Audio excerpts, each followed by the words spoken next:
Hər vaxtınız xeyir, hörmətli izləyicilər. Bildiyiniz kimi, Azərbaycanda müxtəlif ticarət obyektlərinin vergidən yayınmaq üsulları çox olur və lakin bir də bir şey var ki, onlar hər zaman bizi təəccübləndirir. Biri var, hansısa bir balaca dükan filan deyir, kartdan kartı eləyin, nə bilim, neyin, ƏDV çıxmasın filan.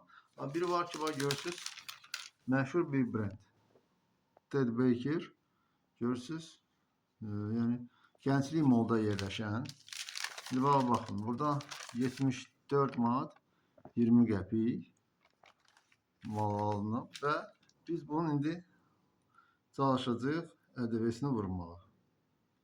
İndi görün burada şoka düşəcəksiniz ki, burada nə olacaq? Baxın. Ted Baker, yenə deyirəm, yəni bu paltar, əşyalar, aksesuarlar dükanıdır, məşhur brenddir. Və baxın, indi vururuq bunu ƏDV. Görün nə yazılıb burada, bir dənə yaxın eləyin. Yazır ki, qanunvericiyə uyğun olaraq alkoqollu içkilər və tütün məmulatlarına görə ödənilmiş ƏDV məbləği qaytarılmır. Yəni Ted Baker necəsə bunlar alkoqol və tütün məmulatları eləyiblər, Gənclik Molda. Yəni bu boyda biabırçılıq, bu boyda səxtəkarlıq. Baxın, bir də oxuyun.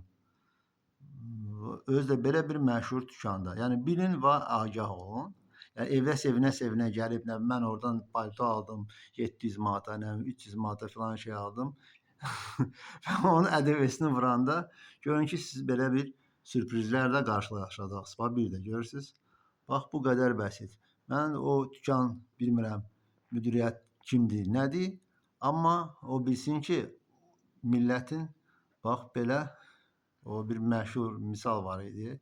Millətin nervləri ilə belə oynamaq olmaz. Millətin cibi ilə də belə oynamaq olmaz. Bu qədər bəsit.